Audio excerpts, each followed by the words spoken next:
from a friend of the show, Justin Bourne. That's Dan's favorite friend who said that the Jets would tank at the beginning of the year.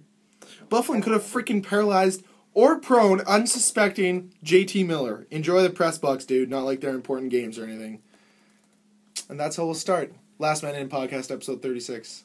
No consistency. The return of Dan. That'll be the theme. How is that not... Where's the no consistency? He's getting a suspension.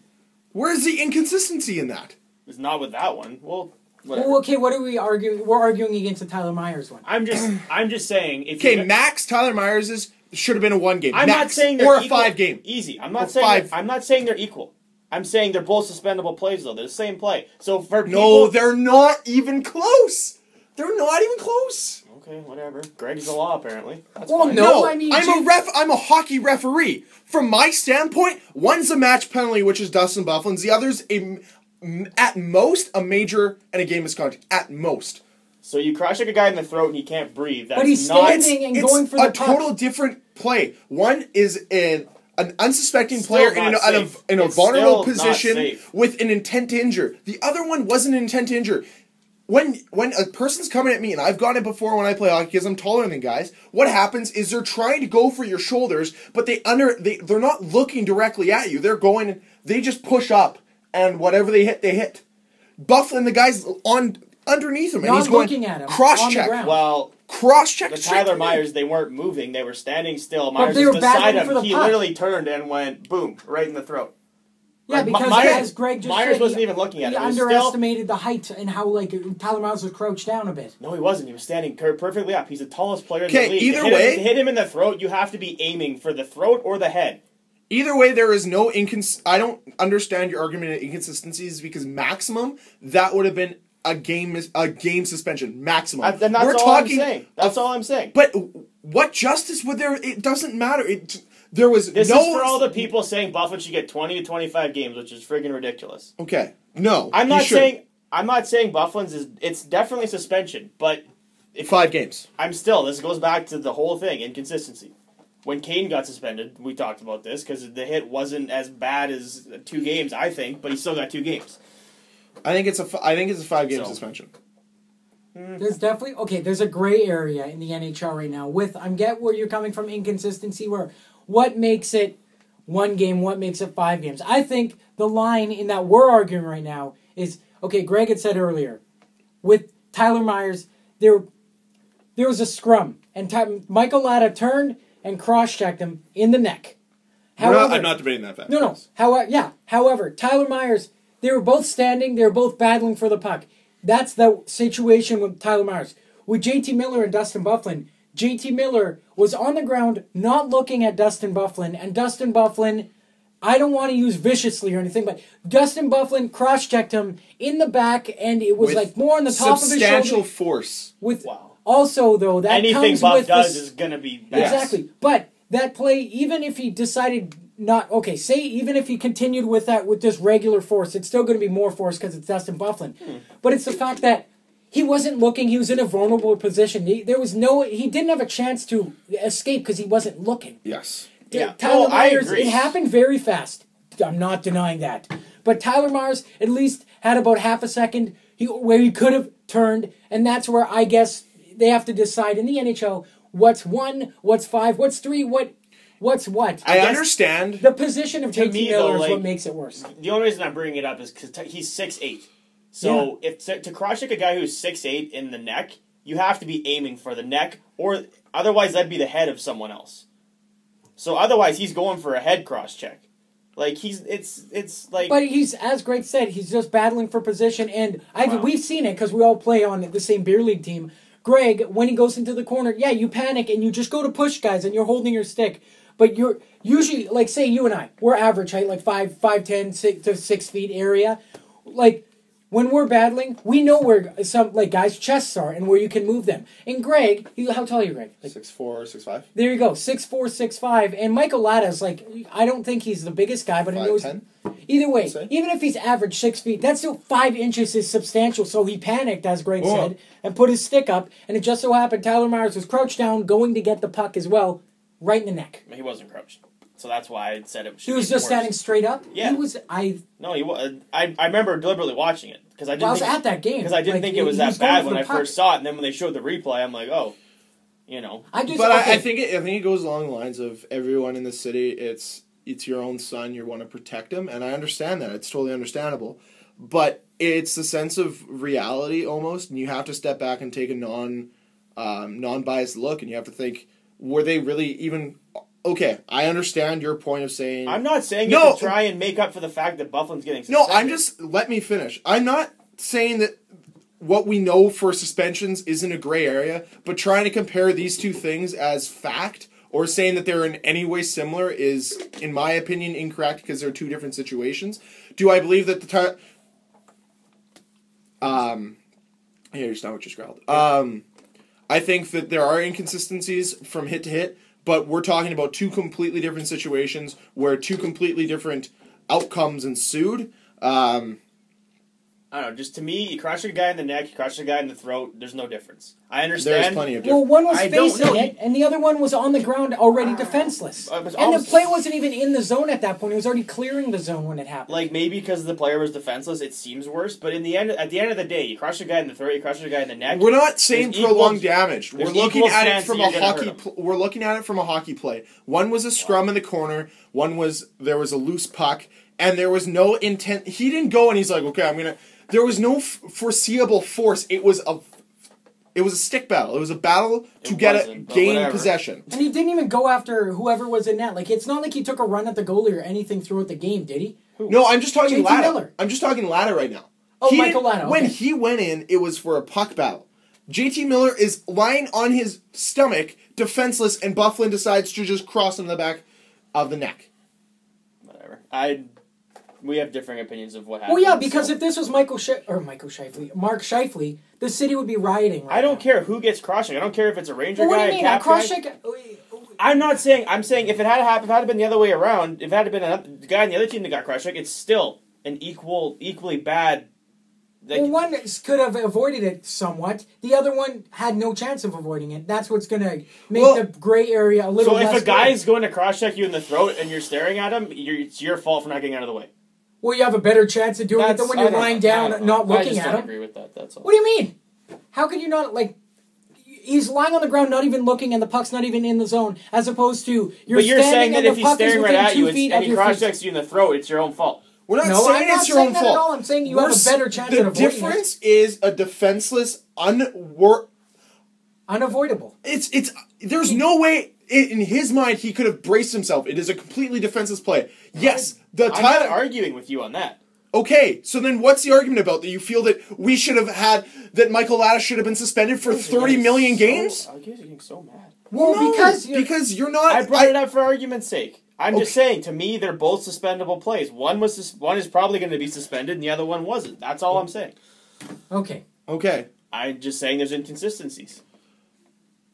Okay. I don't. I think they're. If you think getting cross-checked in the throat is fine, then all I'm saying is the fact that we're comparing them as equals is incorrect. I've never said they were equal, though. For argument's sake, bringing up a point that it's inconsistent. Okay. There was a penalty called on the play, and that's why maybe they thought it was cleared up. Because Michael Latta did end up getting a penalty. He didn't get a game. He didn't get like I said, the max that I would, as a referee, give out for that would be a major. But they are two completely different hockey plays. One is a hockey play. The other one is an intent to injure. And yeah, those things happen. What happened to Tyler Myers? Those things happen a lot in hockey games. What happened with JT Miller and Dustin Byfuglien? They're a little bit less frequent. Yes. And when they do happen, i.e. Mark Stahl did it to Sidney Crosby, they get suspended. So what do we think the verdict is? 3 games? 5 games? 7, 8, 9? First 10? time I saw it, I thought for sure 3. He is not a previous offender, so that's going to work in his way. JT Miller is not out long term. He has stiffness in his neck and soreness and swelling. That's what is. Luckily, there's no other sustainable injuries because yes, he could have really ended his playing career with that cross check. Could have, yeah. As Michael Latta could to Tyler Myers as well, but a lot more severe there on the Byfuglien part. But see, this is what that's me because they're not supposed to take into account the injury when it comes to suspension or a penalty. It's supposed to be the play. The injury is supposed to be secondary to what happened. Okay, well, and there wasn't. So there's no sustaining injury. So how long are we saying? First time I'll say 3, but I honestly would not surprise me if he got 5. Well, he can only get 5. Yeah, no, it's I know. Phone hearing. He can't get more than 5. Yeah. But also, you said earlier that he's been fined 3 times? Apparently. I say 3 games. So phone hearing means maximum 5? Yes. Yeah. Yeah. And when you get it in person, that means they have the option to go more. Okay. I think he's going to get suspended, for sure. I don't think any of us are going to debate that. I can see them only making it a game or 2 since...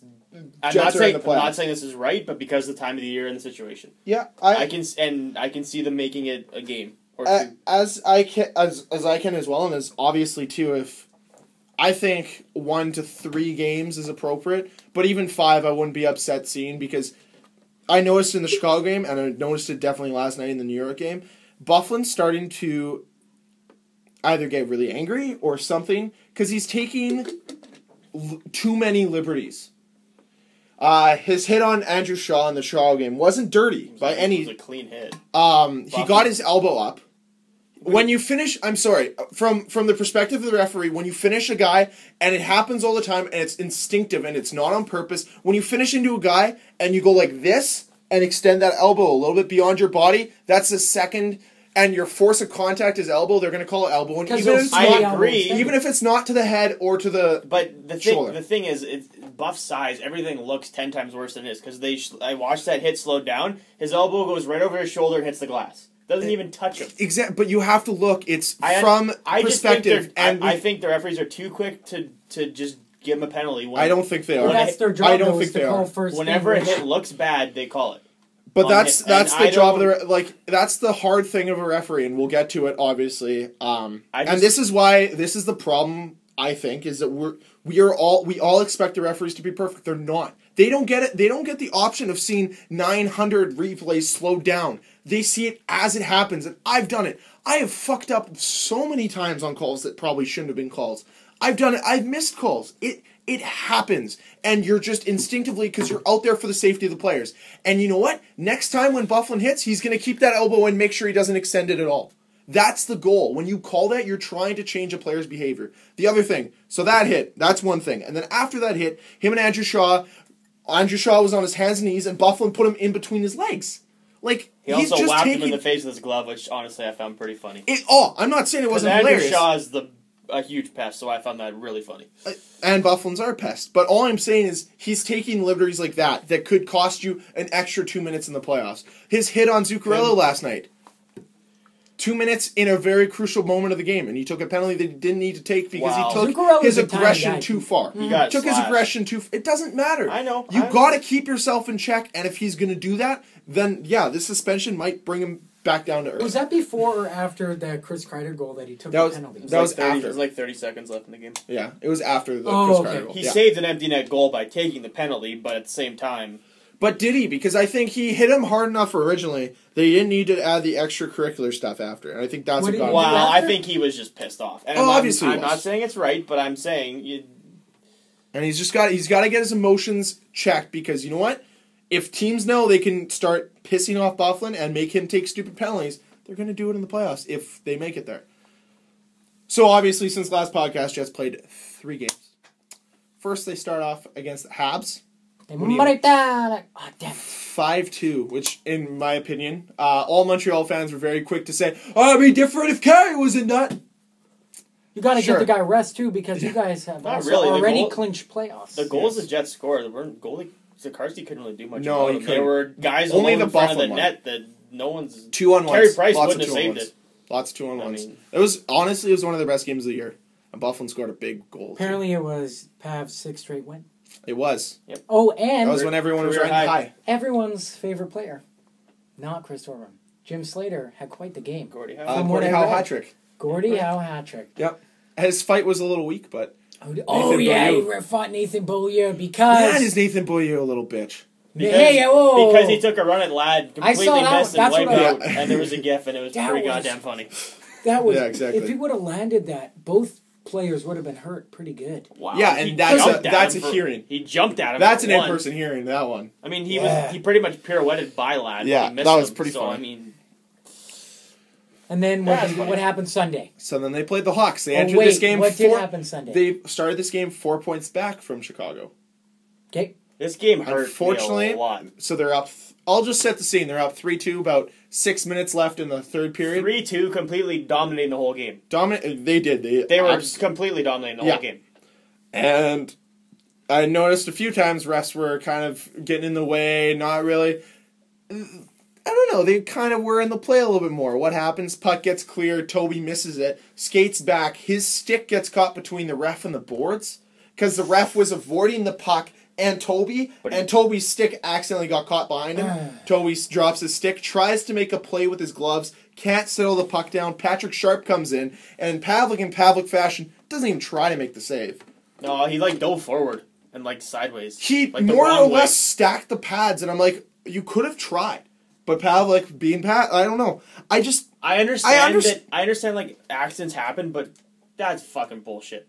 Those bounces never happen the other way. Ever. You know what? I guarantee you they're going to happen one day. When a referee cuts a player off and takes his stick out and he's the last guy back, what's Toby supposed to do there? You can't. He tried to do what he hit it. Right? What are you supposed to do? You can't do anything about it. You can't do anything about it, but that's... Yeah, and the worst thing was the fans of Winnipeg making the guy feel terrible, people were threatening to kill him. People were threatening to take his job. This is what he does for a living. You make mistakes every once in a while. Do you think he feels good about what he did? No, he feels terrible. And he probably went home and felt really bad about himself, okay? Wow. And the fact that we were, as a collective, yelling, "Ref, you suck," and booing, we have the worst, honestly, some of the worst fans in hockey for treatment of referees. And why do you think we don't get calls? Why do you think? I don't have a problem. Because we're one of the top penalized teams and also because of the fans. I don't have a problem with them booing him. That's fine. He fucked up. He should get booed. But threatening his life, that's ridiculous. Apparently, there's nothing wrong with booing I mean... No, and here's and I've said it on this podcast before. It's not okay. It's not okay. You know why? How many kids are in the stands? And they're like, okay, if it's okay to do an NHL game, I'm going to do it a minor league game. To me or to someone else. And that is not the way you... That's just not the way you... And then they think they can take liberties with referees. And that's just... It's not the proper way. And we've seen the last couple of years where kids just take runs at refs. Exactly. When you allow this abuse to continue... Well, no, we're not saying it's just Jets fans. But when you extrapolate it that far... But when you're taking... Well, we'll say... Man takes his son to the game and he starts chanting, "Ref, you suck," in front of his son. What does that think that shows that kid? Well, I don't need to respect the referees because they don't see them as an authoritative figure. Yes, he screwed up. Yes, he feels terrible. Obviously, when I saw that, I was like, oh, you've got to be kidding me. And I was more looking at Pavlik not trying on the shot more than anything. And then I looked and I saw the ref hanging his head, feeling terrible. That probably ruined his month. That took him out of doing Stanley Cup playoff games. That ruined his potential to get a bonus. Sure, he gets a great paycheck. He probably makes 6 figures a year. Doesn't matter. The guy still feels terrible, and it honestly has probably cost him a few extra, maybe $50,000 more because of that screw up. Do you think he feels good about it? No, we don't. We do not need to make him feel worse about it. He feels bad enough as is having that goal go in. The amount of times, and I've heard it from Kerry Fraser, from these big referees in the NHL that have said, your worst nightmare is to be a reason why a goal goes in. Either a player collides into you. It happened in the NCAA where a player was pivoting and a ref was just doing his skate up the ice, pivoted back into the ref. They both fell down. Forward comes in, scores. It just happens. You have to call that because it's not like you could call. At the end of the day, you can't do anything about it. No. Yeah. But the fact that at the same time, you can be mad. I have no problem with you being mad. With you swearing at the referee or throwing stuff or threatening him, that's ridiculous. If you're booing a referee, really, it's not that big a deal. The referee, he will sleep at night just fine. If a bunch of people boo at him, I mean, he's doing his job. Most cities, most fans in cities don't like referees. Exactly. It's not just Winnipeg. So it's not. I just think we're way too harsh on them, and we think we know everything there is about hockey, and we claim to be this great hockey town. Yet, anytime a player gets taken down, I think it was It might have been last night in the Tyler game Myers. where Tyler Myers. That is not a penalty. Yep. That is not a penalty. Wow, and they called it because he fell down, and they knew that they were going to hear it if from you the fans. boo every time a player gets knocked down, that's ridiculous. Like no, But like I mean, that's what our fans do. Well, it can get that bad, yes. And it has been that bad. But it was funny. The Chicago one, it's unfortunate because it was a mistake, but it completely changed the whole momentum of the game. Oh yeah. And that changed it cost them the game. I'm not saying it. I get it was just a tying goal, but that cost them the game. That definitely. And it's unfortunate. That was like 5 minutes, and then 6 minutes. They scored and with 30 seconds left. Right. But I mean, you can be as mad as you want. You can't do anything about it. So no, exactly. But here's my thing too. And I was talking to my cousin who lives in Vancouver, and I talked to him. I think it was Thursday night after the Habs game, after the Jets won, and I was just like. I talked to him, and Cam and I talked last podcast about how I didn't like the Vancouver announcers. That called the game against the Jets. They weren't strong. And I was like, oh, is that how they... Why was that a regional broadcast? It wasn't it's because it's Sportsnet. It's because it's Sportsnet. And because it was like they were trying to promote the... but they could have brought other in the people. A-team, as we talked about, But no, like, I'm on the phone with him, and I'm like, oh, yeah, so what's it like out there? He's like, oh, it's fine. I would rate them as the second worst fans behind Toronto #1, Vancouver #2, Jets #3. For disrespect towards just the whole... Toronto are bad fans? You know that stigma around Toronto fans. I think they were the guys who threw waffles. I think passion gets mistaken for... Is it passion or is it disrespect? Well, you go to a game in the States and the building's quiet because no one cares. I went to a game in Minnesota. It was like you hear crickets. They're pretty quiet. You could hear the players. You can hear crickets. That's the first time I ever went to a game where I heard the players. They aren't invested in the game. You go to a game in Winnipeg, you go to a game in Toronto, you go to a game in Montreal. They're invested in the game. They are. But they let their emotions... I mean...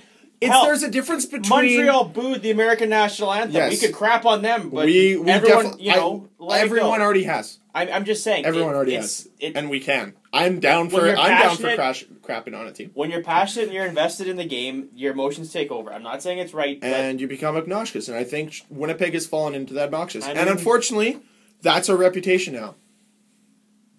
That's just what we are. We're an obnoxious fan base. There are a lot of passionate fans, and then there's a lot of wishy-washy fans after the Hawks game. And then we'll talk about the other thing that I just want to talk about the Hawks game was Pro's first game back. He played on the fourth line. But it looked pretty good. And then last night, Rangers beat Jets 3-2 with another late third period goal. Little returned and made the top 12 or our first four lines look actually solid for the first time. We got to see the full picture since the return. Probably the most depth they've had ever. Really. Yeah, well, it's crazy, and you're using Yuri Tolusti on the fourth line, so it's they have the depth across. It's just they have to mesh, and they have to mesh quickly. And I think that's what we've seen the last couple of games is they're now just reintroducing players that have been out for extended periods of time, so they have to remesh the group kind of thing. So these might be their two follies, I guess you can call them. Yeah.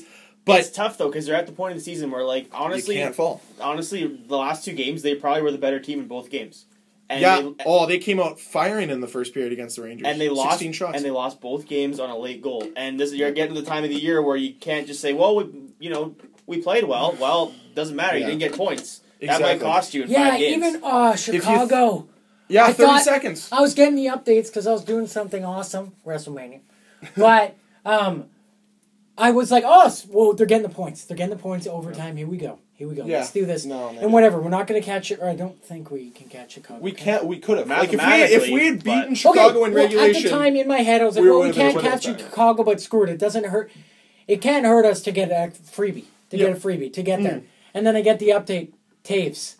And I'm like, 31 seconds. Yeah. Like, 31 come on. And it hurts even more because the Jets outplayed Chicago so badly through the first 3 quarters of that game. Apparently Pats has never defeated the Hawks. No. At least in Jets. I don't know Thrasher time, but Jets he's never... And then you had Hutchinson sitting on the bench, and I know we talked about on this podcast how they have to figure out a distinct number one. They were way more successful when they were just flopping back and forth. Yeah. And I don't know why they don't go back to it. Can't do that in playoffs. When are the next couple games? Why not? Why not? What? Since what? Why is there that? But why not? Why not? I guess. If it works for you. It's a double-edged sword, though. If it works, you're a genius. If it backfires, you're going to get a ton of heat. Yeah, whatever. Didn't that happen way back with the Jets? Here's the thing, though. They've only made the playoffs once. No, the old school Jets. They're not maybe. I don't know. Like OG. Oh, sorry. But I wanted to ask you guys if Pav's luck has run out if he's not playing as amazing anymore as the city's already turned on him on Twitter. I don't think any of the goals last night were his fault. No. But I honestly think this team was their best when they were flip-flopping goalies every night because no goalie was getting too comfortable in net. Each goalie was getting their workload. And now do you go to Hutchinson on Saturday night, who hasn't played for a week and a half, who has only seen Vancouver, and they already know. What's the next game after Vancouver? They have a back-to-back Monday, Tuesday, so Colorado, Minnesota. So they're both going to get in the next 3 games. Wait, we have Colorado then Minnesota? No, Minnesota then St. Louis. Oh, St. Louis, yeah. It's not Colorado. So it's Vancouver, Minnesota, St. Louis, Colorado, Calgary. This is what I do. If it's me. Okay, both. Do you want to play Pavs? You know he's thinking with the St. Louis game. I'm thinking, and then I'll just work back. Do you want to play Pavs because that's on his mind, that weak floater, or do you want to play Hutch, who let in 4 goals on 7 shots? Hutch? No, Pav beats. Well, then this is what I do. I play Pavs against the Blues. I play Hutch. I play Pavs. So I play Pavs Saturday against the Canucks. Okay. Here's my. Obviously, Pavs had a great run of 5 straight games winning. Then finally, when the workload got a lot more, it seemed that he let more in. Like, he wasn't playing beyond his ability like he was in those 5 games. And I think to get that beyond ability Pavlik, he needs to play less. He's still only really good in stretches. Yes. And I think he will only ever be really good in stretches. Yeah. Say if they make the playoffs, and they do decide to go goalie, go. Like, Hutch, Pav, Hutch. And then whoever was better, say it once elimination games come around. Because that's still got to be a weird concept to be a team playing us. The problem I have, because you can't even get like a book on us. You have to look like all the teams like Final Four last year. All goaltending was a big reason they went there, and it was one guy. Of course, but look at the goalies that were involved. It's tough because you have to try and let one guy right now. They're trying to let Pavlik get hot and stay hot, so that if they make the playoffs, they can't, and he's not able to. Well, there's no Devin Dubnyk. There's enough time to put Hutch in, though. Is there to start him? 5 games. Is that what you're saying? Well, I don't know. I don't think Pavlik's played that bad. One goalie has to play. In my mind, one goalie has to play 3 games. The other goalie has to play 2. I'm not against that. I don't hate that. Whoever it is, one goalie has to play 3 and one goalie has to play 2. And the goalie who plays 3 games, I'm saying, plays the Vancouver game, plays the second half of the doubleheader, and then plays the Calgary game. I say you split the... Calgary game's going to be it. I say the next 4 games you split them 2 and 2. Whoever you think has the hotter hand, you play them against Calgary. If that could very well that could very well be for a playoff spot. Pending it works out how we want it to work out. Realistically, guys, you pick your guy for that game. If you win that game, get in the playoffs. The guy that got you to the playoffs is the guy you go with. Okay. They have to commit. They have to. Yes, I get that. Realistically, 5 games left. What do they need to go? 3 and 2, 3-1 and 1, 4-1. 3-1-1. It have to. 4-1. They'll be in for sure. 3-2. They might. That's 96 points, which means there's still 2. There's still 2 out of LA, right? Exactly. Which means LA would in turn have to go 4 and 2. 4 and 2. But LA only has to beat out Calgary because Pacific. Technically, yes, you're right. But we're only worried about Calgary, then right? Calgary would also have to go. Calgary would then have to go 3 and 2. Right? They're 1 point ahead of us, same amount of games. But the thing that works against the Jets is LA plays Edmonton twice still. But Edmonton's on a 3-game winning streak. Yeah, here's the shit side of playing, say if we have the same amount of points as LA and Calgary, just say it happens. Okay, we're all at 90. Jets don't get in because they have this row least around regulation overtime wins, right? Yeah. God damn. And it's like, theirs is the lowest, and then the next one's like, even teams behind them have like roughly the same, but like, every team that's battling is like, I think they have 5 to 8 games more in row. Jets have had lots of overtime games. But it's too bad, but like, at the same time, it's going to be tight. Let's put it that way. It's going to be an exciting stretch, and hey guys, if they don't make it, Connor McDavid. You're right. And which leads me into the next thing I'm going to ask you guys. Philadelphia Flyers are getting Connor McDavid. I know it. No, that's not what I was going to lead to. Okay. But this is the last thing I want to talk about upon the Jets, and we can move on to other things. is it just me? Or was it maybe not so much the Chicago game, but more or less the New York game? When it comes down and a team scores like with 5 minutes left, even in the Vancouver game, we'll say 5 minutes left, you just don't have that faith that they're going to score a goal because they don't have that guy to go to score a goal. Because if you look, Vancouver, they have Radim Vrbata. Yes, he's an elite guy. I would not an elite, but he's very good at scoring goals. He's above average, and he also happens to play with the Sedin brothers, which makes anyone better. My question to you guys?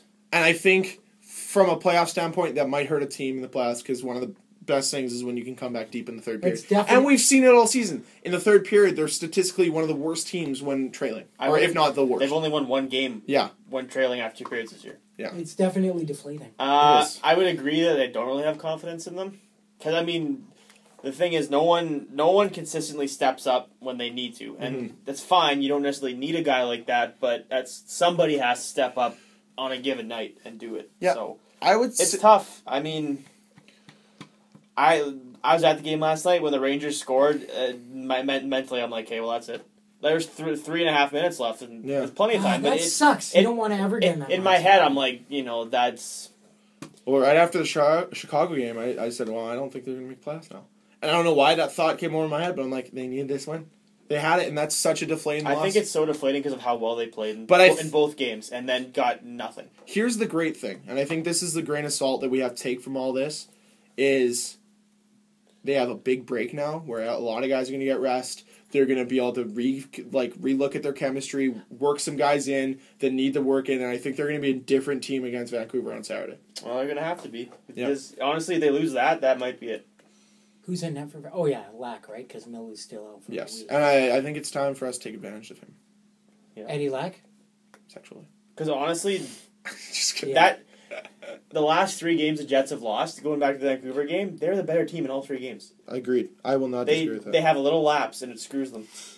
And it sucks. Burrows apparently made a dirty hit the other night, and he might get suspended. No, he's not getting suspended. No. Oh, he didn't? They confirmed it? Yeah. Oh, no. I didn't see what happened, but... it wasn't super dirty, but yeah. How good, though, just in the thought, how good is the Wheeler-Shifley-Stafford line, though? I haven't Pretty seen good, but my argument is always I don't like using 3 guys with the same hand. Obviously, just I'm not an NHL coach. Though. I mean... No, they play really well, and they're really good at cycling the puck. The last 20-25 games, Wheeler looks like a superstar out there. And he's not, but the way that line's playing... They need to just finish and score. Like last night, our 2 goals weren't from our top 6. So third and fourth line?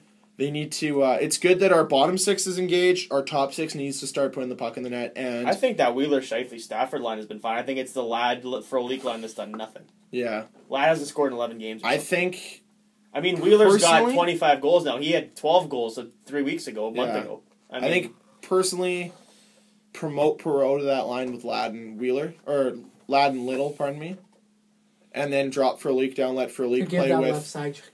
Play Frolik with Stafford or with sorry, not Stafford. Stepniak and Lowry. Yeah. As a good solid third line checking unit. Because I think Perreault, for as good as he is, I think he's a little wasted. I think his talent's wasted there. I think he's going to do more with Ladd and Little. Well, when he went on that tear, he was playing with the big boys, correct? Yes. Or maybe. We've been talking a lot about playoffs, so let's tell you the fans that can now exhale knowing their teams are in the playoffs. Anaheim, New York, Nashville, Montreal, and Tampa Bay. So I reach into the mailbag to grab those 5 names out. Only 5 teams, eh? Only 5 teams, and Anaheim with a point tonight can clinch the Pacific, because obviously the Pacific is a little weaker than the other divisions. Well, then the other one the other one that could have 7 90-point teams. That last team still has like 85 points or 84 points. Colorado. Obviously, before there was a thing I think that happened in the NHL. Somebody scored a goal. I don't know, but this was way more important. Most likely, someone somewhere. Former Jet Bob Essensa. Essenza. Either way, dressed as emergency backup for the Bruins. No. After Rask left the game for dehydration. That's awesome. Sorry, Rask, but that's awesome for Bob. Yeah. So he left the game on Saturday, but Rask was fine and played Sunday. And now we move on to Cam's favorite player, scoring 50 goals. I just want to say there's a key. So he was in a slump for about a week and a half where he was sitting at 47. And I'm like, Ovi, what are you going to do to get out of this slump? He said play Philadelphia. No. Oh. Satan came to town in form of Cameron Satan for soccer. He got to meet Lionel Messi. Oh, and Messi whispered in his ear, like, you shoot the ball. I don't know what Argentinians sound like, but this is what they sound. You shoot the ball, you pay your passes. You should. I really hope the mic picks that up. Oh, okay. You should the ball, you should. That's what it sounded like for about 10 minutes. Okay. And then, bam! 50! I knew it! Sixth time he got it in 10 seasons. The only other players to have more than him in seasons would be Mike Bossy and Gretzky did it 9 times in their career. Holy smokes. And you know what's scary? Ovi could still definitely do it. And then Marcel Dion, Guy Lafleur, and Mario Lemieux also did it 6 times. He has 472 goals, 419 assists in 891 points in 755 games played. Fun fact, fastest person to 50 or 500 goals was Gretzky at like 520 something. And he can, yeah. How crazy is it this year that the leading scorer in the league might not even be a point a game? They might finish at like 85 or something. Like, not even. Like 75. Like, they might be less than a point a game. They're all I think there's like the top guys Crosby at 78 right now, but there's still like he needs a good game. 40 or 74 I saw. That's he has to go a point a game just to get to a point a game. He has to go a point a game the rest of the year just to get to a point a game on the season. Like, he's a point a game from being a point a game away. Like, that's ridiculous. Like, normally you're at what, a 110? No, yeah. What's up with this year? It's the NHL. I think it's starting 79 points. Crosby. It's getting a little bit more tighter defensively, but those goalies are just all so good now. I think that's the other thing too. I mean, even like teams with not great goalies but average goalies, namely Winnipeg, Hutch and Pav have both gone on runs, or they're just lights out. Exactly, and it's just, and the other thing too is if you look at it. It's not like it used to be where you play 2.5 lines all game. You got to play 4-line hockey now to compete in the NHL. So the guys that were getting 22 minutes and that many more opportunities to score aren't getting those opportunities anymore. I can almost probably guarantee you that points per 60 for those guys, like per 60 minutes played, is probably around the same amount as it's always been. Mm-hmm. It's just not as exactly. But obviously, with Ovechkin, I just wanted to mention. Has the most goals in the NHL dating back, starting at the 01-02 season. Really? So every player from the 01-02 season, he's scored more goals than. Almost 500 awesome. In that time. That's awesome. You know what the scary thing is? I would wager, though, that if Ilya Kovalchuk was still playing in the NHL, that he would still be ahead of him. In goals? Well, yeah. Didn't he start? I would wager. Yeah. I could see it, yeah. It'd be fun watching pace go clip for clip. It'd be fun. That'd be awesome. It would be really fun. Too bad he will never come back. Do you want to pull up the Flyers-Penguins game? Don't tell me the score. Just tell me if Crosby scored, because Crosby... He did. I checked when I was God damn it. Crosby had 300 goals. Yep. Yeah. Of course, against the Flyers. Welcome, Sydney. We love you so much. I was going to mention, he was one of the way 300 entering tonight. I just saw it when I was checking the Beautiful man. I just want to see if there how many while you guys are looking up at that, Bobby Labango is sitting at 399 wins and 68 shutouts. Zach Parise had 30 goals for the 6th time in his career. Really? Yeah. But I didn't know that. I didn't know he could score. He was a big goal scorer in New Jersey. Oh, and, since we're talking... did you guys notice, last week on Thursday Yes, there's no penalty minutes yet in this game, Cam. What is this bullshit? Well, there's 2 penalty minutes. They expensed all of them, last time they played. Yeah. It was 890 some odd penalty minutes, 7. Voracek had 30. At the start of the NHL league leader at the time had 30. And they're like, why'd you fight him? He's like, he hit me like that before and I got injured. So I took it upon myself. Yeah. Jets signed Andrew Kopp. They did. U of M. Number 51. That's awesome. Only because he's not going to wear 9. Not anymore. I think they're going to... Was that his number? Yes, he's there. He's friends with we're Jacob 19 Trouba. next year when Sliders bye-bye. Just continuing from last podcast, they signed another 2013 draft pick. He was a 4th-round draft pick. Andrew Kopp? Yep, 104th overall. Oh, mama, that draft is a good one.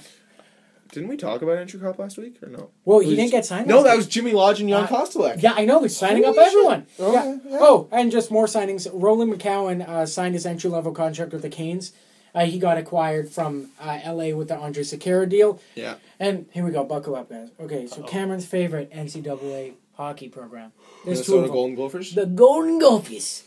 Well, Nicky Bukestad's out for the rest of the season. He had lower back surgery. So he finished his I guess we aren't getting those. How many I guess points we aren't getting those Baconators now, eh? Nope. He finished the season with 24 goals, 19 assists, 43 points in 72 games played. Congrats. So what was our goal? 30 if goals. He hits 30 goals. 30 goals, so we're not getting her. But to just continue with Golden Gophers, Kyle Rao signed with the Panthers, entry-level contract.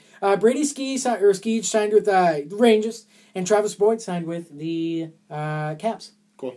You're welcome, everyone, for guys who have no idea who I'm talking about. And the Frozen Four is starting soon. So yeah. Oh, that's next week. Yeah. I know. Oh, Cam gets really excited for like junior and like college hockey. Great hockey. So. It's just crazy hockey. That's what it is. It's just different hockey. Oh, I was gonna ask this. Did you guys think that when Blake Wheeler was wearing the full cage, you thought flashbacks to the overtime goal when he was wearing the full cage in college? Oh yeah, where he whacked it? Yeah. He felt and hit it? Yes, I did. Just like the full cage, I'm just like, you look like you play college hockey. I'll tweet that. I'll tweet that link of the high school goal. Oh, just more awesome injuries. Wayne Simmons broke his left foot, so he's out for the rest of the season. Andrew McDonald, right hand. Sorry to hear that, Andrew McDonald.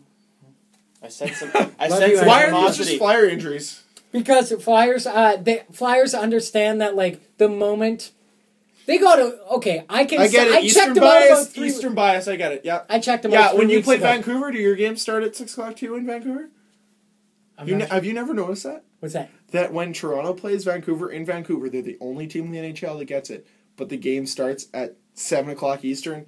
Vancouver time. No, 4:00 Vancouver. No, time. 4:00 Vancouver time. Really? I've never noticed that. Yeah. My goodness. Yeah. It's okay then, but so it can be the but early the Jets get midnight. The year that there was supposed to be the lockout, we were supposed to have Hockey Night in Canada against Vancouver here at 9. 9 o'clock. That'd be awesome. They changed it to 2 o'clock though. Right? No, it was supposed to be 9, but there was the lockout, so it didn't happen. That would have been awesome. So we were supposed to get the Vancouver time slot, but it was here. Dang. Western.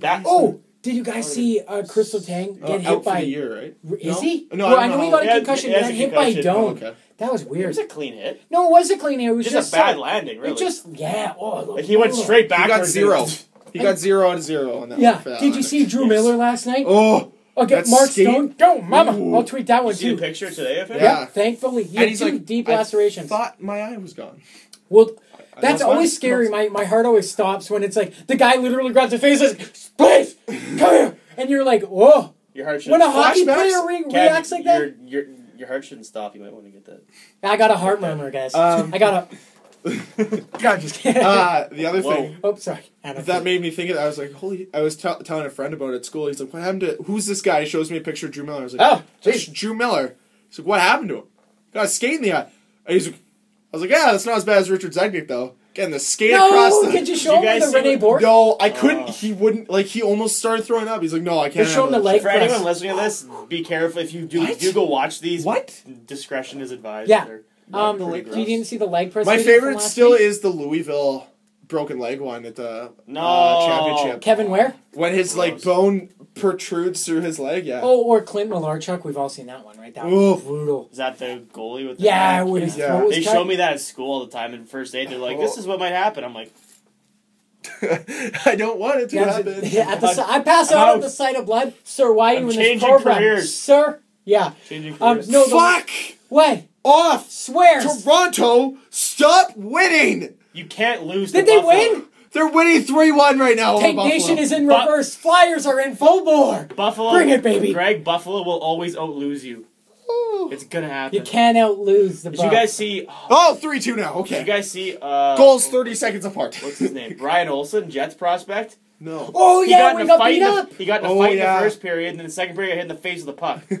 His face did not look very good. True man. Yeah. Okay. And on the topic of Buffalo, cheering for tanking between Buffalo and Arizona.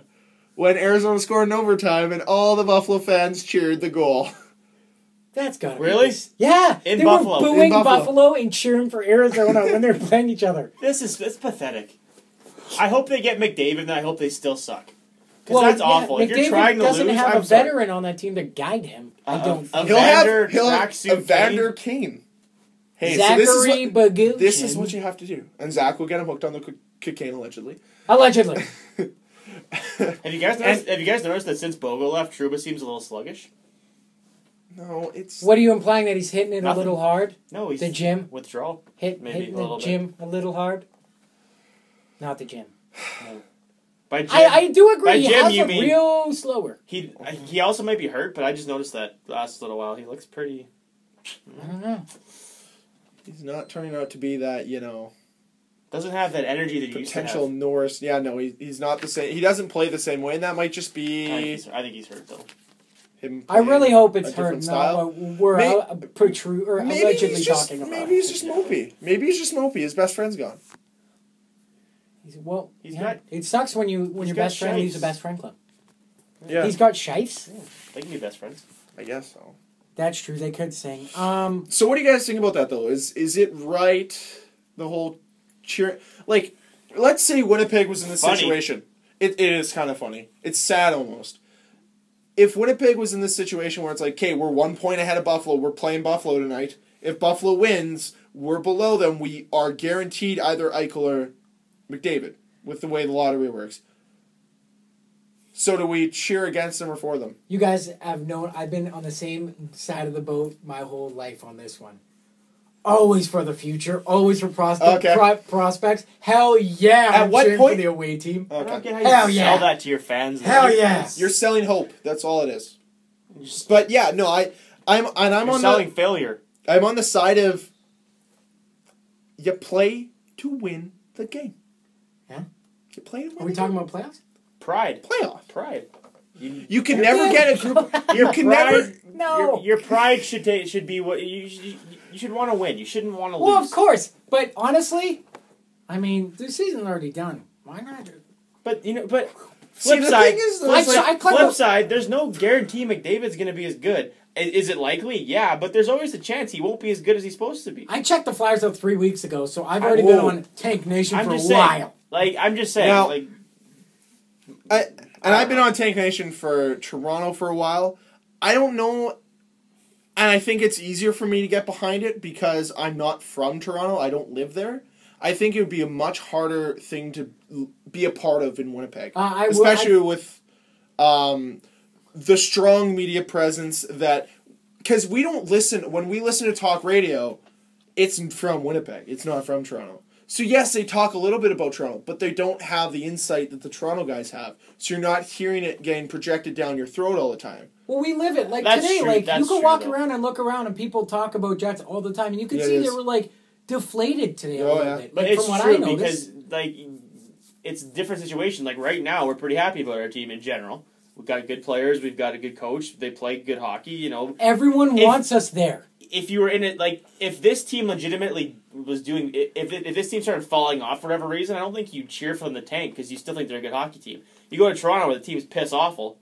Mm-hmm. You've accepted that they're a bad team. But maybe we'll get into that. Why not hope that you can get a player that'll help you for the future? I mean, maybe being in a situation you'd feel different. We would feel differently. Maybe now. On the topic of the future, a little post I saw today. Yes, Connor McDavid is great, but we should not overlook the other two OHL potential, the two OHL draft picks that are probably going to go in top 5, Mitch Marner and Dylan Strome. I'm going to read you a list of top point per game players. Top point per game players in their draft year in the OHL. Go. Let me have it. Connor McDavid. What's he averaging? 2.55 points per game. Tops our list. Okay. Second on said list, Patrick Kane. 2.5. Third, Sam Gagner. 2.23. Then Mitch Marner. Hold on. Pause that. Sam Gagner and Patrick Kane played on the same line together with Kostitsyn as well. Okay. So they fed off each other really good, which I'm assuming Strome's going to be on that line, on that list you're going to name, right? Yes. Okay. But Strome was able to still do it without McDavid there. True, he kept up the pace. I'm not denying. Okay. So Sam Gagner is third on the list, 2.23. Mitch Marner, 2. Dylan Strome, 1.9. John Tavares, 1.86. Taylor Hall, 1.86. Steven Stamkos, 1.72. Tyler Seguin, 1.68. Nail Yakupov, 1.64. Ryan Strome, 1.63. Sam Bennett, 1.6. Logan Couture 1.44, Bobby Ryan 1.44, Josh Bailey 1.43. See, those 1.1s impressed me more because those guys were on terrible teams. Logan Couture was on a very weak Ottawa 67 team. Mm-hmm. Bobby Ryan, incredibly weak Owen Sound team. Who's the other guy? Josh Bailey or Sam Bennett. I don't Maybe Ryan Strome. Sam Bennett, Kingston, he was the only... He had Roland McCallum, but not too many. And who's that? Ryan Strome. No. Neil Yakupov was Sarnia, though. He was with Galchenyuk. There was one more. Tyler Seguin. Tyler Seguin. Was on a Plymouth Whalers team. They were strong, but was it because of Tyler Seguin that they were a better team? They always had to play Taylor Hall's Windsor Spitfire beasts. But the one that does kind of shock me is the Taylor Hall 1.86 because you'll look at the team he played with. It was a pretty strong team. Yeah. Did you see a picture of like the lineups like back in the day? Like I remember Zach Ronaldo tweeted this or something. Well, he was on the team, but Zach Ronaldo was like, "Oh, I remember the good old days," or like flashback, throwback, whatever.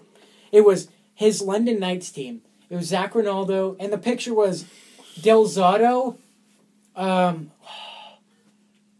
There's another defenseman in there who's like in the NHL. Michael Del Zotto, blank defenseman. Kadri, Ronaldo, Tavares. And they were like, that was a power play unit on this team. It's just ridiculous. Zach Ronaldo was on it, so it couldn't have been that great. Hey, I was just going to say, you had me until you said Ronaldo. But in front of the man, okay, guys? Judging by this, obviously, yes. Does it seem that Dylan Strome's numbers might be inflated? Sure, because of Connor McDavid, but still, he was able to keep a pace without Connor McDavid in the lineup. And it's going to be Dylan Strome's team next year. I don't think he stays in the NHL. Neither do I. I think the other great thing with Dylan Strome, he's a big center. He's going to be well sought after. And where he's projected to go is 4th or 5th. So he's either going to... Right now, if the season ends today, it's either going to be Carolina or Toronto that's drafting him. If, obviously, lottery goes 1, 2, 3, 4, 5. Yes. So that means, let's say Toronto doesn't go after him, which I think Toronto might because he is a big center. But they might go after Mitch Marner. So let's say Carolina gets Dylan Strome. Then your centers for the future are Dylan Strome, Elias Lindholm, and Jeff Skinner. Those are your top 3. What about Rask? Is Rask a center or is he a winger? Oh, I think he's a winger. Yeah. Oh, is he? And they have Nash as well. Tyson Nash, I think his name is, or Riley Nash. Whatever. Oh, okay. So they actually have a really good young core there, especially with Ryan Murphy. Oh, so are you alluding to, is it time that Eric goes bye-bye? I think if... Wait, Jordan Stahl's the other center in there. Oh, well, right. Not for the future, though. Debating which guy they get, and it's very clear they're going to either get Marner or Strome. Or they might get McDavid or Pavel Zacha. Yes. But what I'm saying is, they're probably going to get another young centerman, and it's going to become Jeff Skinner's team. But where I'm going with this is, people should start looking at Carolina because they could be really, really good in a few years. Because they have some great prospects and some great young talent there. What are they for defense, though? Is there defense? That's their kind of... They have Ron Hainsey right now.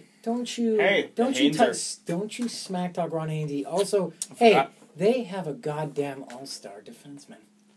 Justin Falk. Hell yeah. Somebody had to make the cut. Pretty sure you could have put all 6 Jets defensemen. You know what Carolina reminds me of? Yeah. You know what Carolina reminds me of right now? Is a couple years ago, Tampa. Where it was like, oh yeah, you got Steven Stamkos, but yeah, these guys, that guy. Sure, they were way better off, don't get me wrong. But when they decided to part ways with the older guys, and they didn't falter. They kept getting better. Oh, yeah. I feel like they're one of those teams that, just like that, they can be good again. I think it's going to be... That's scary, too. They need to get a goalie, and that seems to be the... There's 2 things that are so hard to come by in the NHL, and that is solid goaltending, or like a good longevity-wise goaltender, and a good defensive defenseman. Because they're just not there anymore. Yeah. There's not that many defensive defensemen, and every team needs it. You hear it all the time. What does Edmonton need to be better? A defensive defenseman. A defenseman who knows how to play defense. A management that knows how to draft more than after the second round. But more than after the first round. First round, Other than Jordan Eberle. I would say after the first 10 picks. They need to know how to draft after the first 10 picks. Back to Carolina and to everyone's problem. Yeah. And now they have Roland McCowan as well, and that's another defenseman. Yes, he is it? Yeah. Mm-hmm. But yeah, I think that out of the 5 bottom teams that we're looking at, Carolina might be the best the soonest. I agree. And also, if they're able to get rid of Eric Stahl and get some return, that could be scary. Cam Ward too. They could. They could. Well, since we're talking about like bottom feeders and whatnot, all right, not really bottom feeders, but the draft. This is why. Okay, I'm not cheering against the Jets to make playoffs. I want them to make playoffs. But if they don't make playoffs, there is an upside. Okay. LA doesn't have a chance to get Connor McDavid. That is a scary thing. Very possible. It's true. I ran the check thing 100 times. They won it twice. That's 2 more times than I want them to win it. That's 2 more times than the other 3 teams need to see it. And say hypothetically, LA Jets make playoffs. LA gets Connor McDavid. They get Connor McDavid. Oh my God, that'd be terrible. But say if they do, I think that would change Connor McDavid's trajectory. Because it wouldn't be Connor McDavid's team. He'd be coming into Drew Doughty's team. I think they'd be moving a couple big guys out to make room. Not salary-wise, just I just think for Connor the player-wise. He would, or a top pick like that needs his own team with guidance. Not like Drew Doughty, Jonathan Quick, Anze Kopitar. Like, you got to pass those guys. It's almost unfair. And that's, like, if you think about it, even like, there was a potential, obviously, that Chicago could have missed the playoffs, right? They were at 94. Let's say they lose out and Winnipeg takes their spot and LA plays They lose really out well. and everybody wins the rest of their games. Yeah. If that can happen. Hypothetically.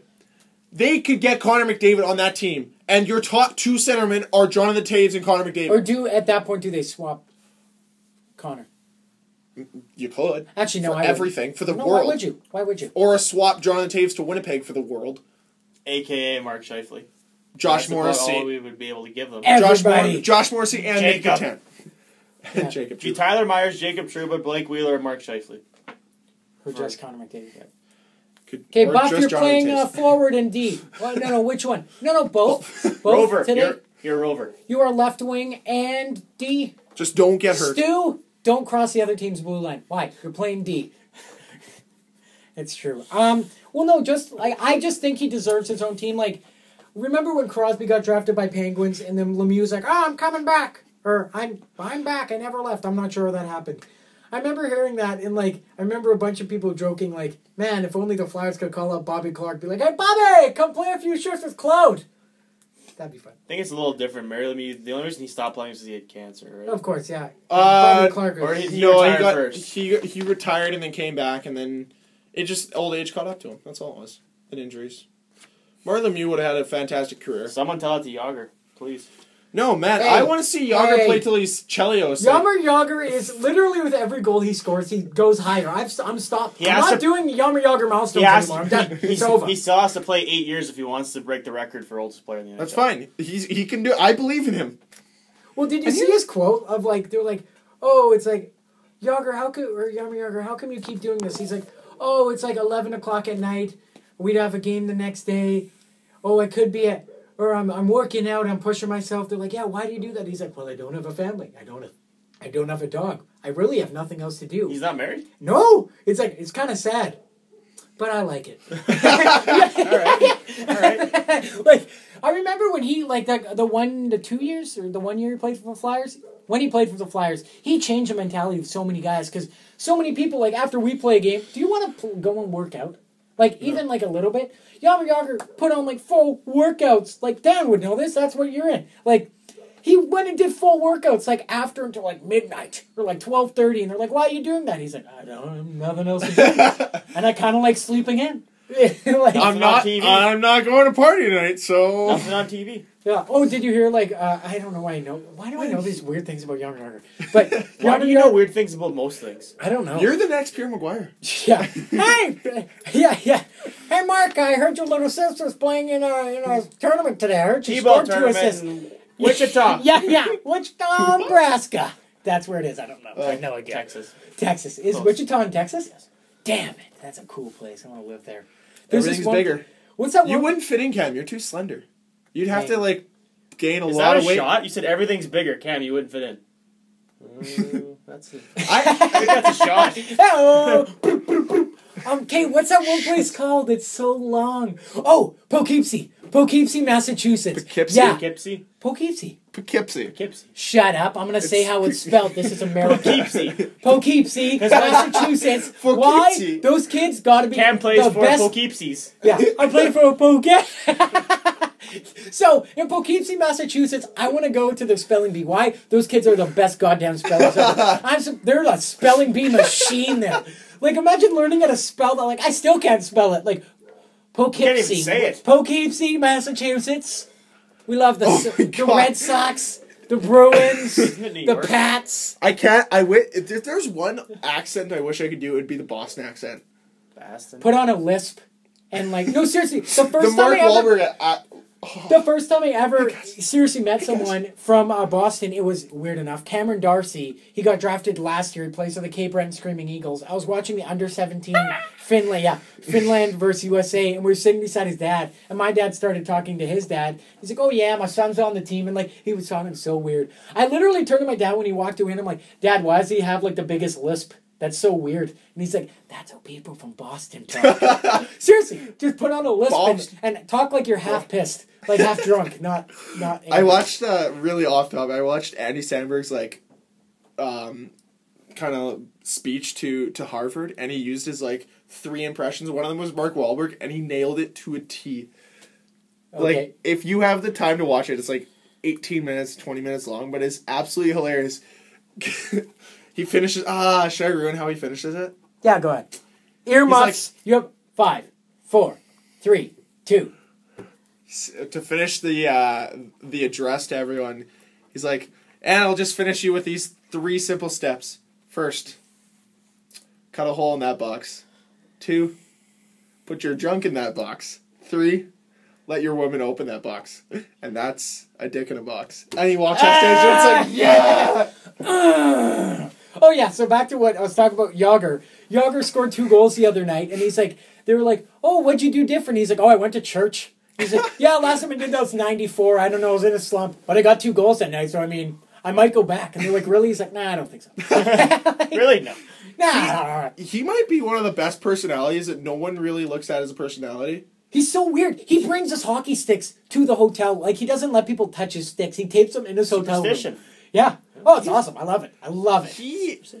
I want to see him play for another 6-7 years, just so more kids can have the joy of growing up. How many teams has he not played for? He needs to play for all of them. He should play for all 30. Didn't he play? He played last year for Dallas, did he not? He's played for Philly, Dallas, Boston, New York, Washington, Pittsburgh, New Jersey, Florida. That's 8. He needs to play for 22 teams in the next 8 years to break. No, I think he's played everyone, right? Oh yeah. God damn it! He should just do a month tour. 1 month he's with this team, then next month. So it would take him 2 years. 2 years to do that, roughly. You're 2.5. That's not bad. Remember the first time we saw Yager salute, Dan? Oh yeah. That one hurt. Right after he scored the overtime winner, you bastard. Son of a bitch. And that was year 1. That's when we cared about every game. Now we're just toss it in. 5 minutes left, down by 1. Oh, fucked. We're fucked. You're on a 5-on-3. Still fucked. Doesn't matter. Might as well score. Hey, Buff, try and kill this guy right here. Kill him. Right in the neck. How nice would it be to see Yager go in the playoffs, though, again, especially with Florida? I want to see him win the cup. They don't have Nicky Beasy. I don't want to see that. No, I want to see it, but I don't. They won't make it, no. I think that'd be awesome. Hey, you guys, remember when Florida made the playoffs because they went to overtime 23 times? Didn't they play New Jersey that year? And lost. Yeah, that was the best series ever. That was so brutal. It was so boring. It's pretty bad. That was when Chris Versteeg apparently knew how to score. Now he's kind of disappeared. Yeah. All right. I kind of forgot he played for Chicago until I was watching the Jets game on Sunday, and I'm like, oh yeah, hey, Chrissy. Okay, what are we sitting at for McKeichel Finn? No, it's the McKeichel Finn Stromner watch. McKeichel Finn Stromner watch. Where are we sitting? Carolina. Okay. In 5th. Toronto in 4th. Edmonton in 3rd. Unfair. Ooh. Not fair. Arizona in 2nd last. Buffalo in last. Now, Toronto, by winning last night, has officially taken themselves out of getting last place. Buffalo cannot catch Toronto anymore. God also, damn it. Toronto, if they win tonight over Buffalo, cannot be caught by Arizona, so then the worst they can finish is 3rd last by Edmonton. Edmonton is also on a 3-game winning streak, I believe, playing tonight. And, last but certainly not least, Eichel, catch him next week in the Frozen Four. as Boston College is taking on... The University of North Dakota Fighting Sioux. No, it's the Sioux. It's the Fighting Sioux. Fuck you. The Sioux. Fighting Sioux. We're politically correct on it. We're are politically correct. They aren't called the Fighting Sioux anymore? No, they're called the Sioux because it's more politically... The Fighting Sioux, okay. It's the Fighting Sioux. Go Sioux. Okay. So you can't say Fighting Sioux. Sioux Chop. Look at their Sioux logo. Chop. Join me. Sioux Chop. And McDavid and Erie are in the playoffs. They have a 3-1 lead over Sarnia. Oh, you're not going to fill them in on the other half of the Frozen Four because they're winning. Oh, yeah. Omaha, Nebraska. And Providence College. Yes. Striking fear into the hearts of all opponents. Dan, you're probably thinking, who the hell are these teams? That's what everyone else is looking at. I thought you meant Providence College. Like everyone is looking at that. Oh, that. yeah, Manitoba. Yeah, like 20 minutes south of the city. Everyone is looking at that other side of the Frozen Four bracket and they're like... I don't know if they're going to win a game or not. You laugh now, but one of those two teams is going to win. Isn't the Frozen Four just 1-2 and then 1-2? And Yeah, then the final? So Omaha or Providence gets to play Boston University, Jack Eichel, or UND, who's been ranked number 1 pretty much all year. UND, very good hockey team. Their goalie is like playing lights out. Well, same with it's Boston College. It wasn't Boston University where Finn is Boston College. The Hawks. Are okay, Eagles. and the other one's the Terriers. Terriers is Eichel. Okay, and their goalie is apparently really sought after by a bunch of, or is it Boston College? One of the goalies is really sought after by a bunch of NHL teams. One of the 40 some odd surrounding Boston teams. There's so many teams there. They have their own cup. Yeah, and they have the bean pot. The schools are separated by literally like a 10-mile radius. You guys want to know why I'm not on the podcast every week? Because when they go off on rants about the U.S. and junior hockey, I just sit here like, yep. I have no idea what happening right now. No, here's the other thing. If you've noticed in NCAA, even the amount of schools in they have 4 schools in a 20-mile radius from each other. I keep adding names. Namely, my favorite one, Florida Central Gulf Coast. Florida Central Gulf Coast. That means there's a Florida Gulf Coast. There's a Florida Coast. There's a Florida Central Coast. There's a Florida Central Gulf University. Florida Central Gulf Coast University. There's 4 schools before they got to name their school. It's ridiculous. My favorite school is Miami University, Omaha. Because I was like, oh, why does Miami have a hockey team? Right? You're like, Miami's a hockey team. Easy. It's Omaha. Or it's Ohio. What? Miami of Ohio. Yeah. And they have to put that in brackets so everyone knows. Yeah, well, I remember when I was younger, we have a place in Manitoba named Miami. And my dad, jokingly, when I was younger, was like, oh, we're going to Miami. And I was like, yeah, I got to see a beach. This was before Bron played for them. So it would have been like, going to see Bron. Yeah, because your dad wouldn't take you anywhere now. He would just be like, fuck you, I'm going by myself. Cam, you want to go to Miami? Yeah. Buy a plane ticket. My parents hate me. Yeah, they hit me. Oh, it's brutal. For a broken arm right now? No, I don't. But yeah, it was very disappointing when you think you're going to Miami and you end up in Miami, Manitoba. Yes. It's okay. There's an Ontario, California. Ontario, yeah, I know, because I get real excited when stand-up comedians are like, I'm coming to Ontario, and I'm like, oh, cool, where? And they're like, California. I'm like, you suck. Fuck you. Yeah. You. All right, closing words, guys. Here we go. We may have heated arguments, but at the end of the day, we still walk away enemies. I don't even know what we were arguing about. I don't remember. Dusty Buff. Oh. Okay, there we go. Ending question. How many games? For him? Yep. We discussed this. Fine. We said it. Fine. 3. Will the Jets make the playoffs?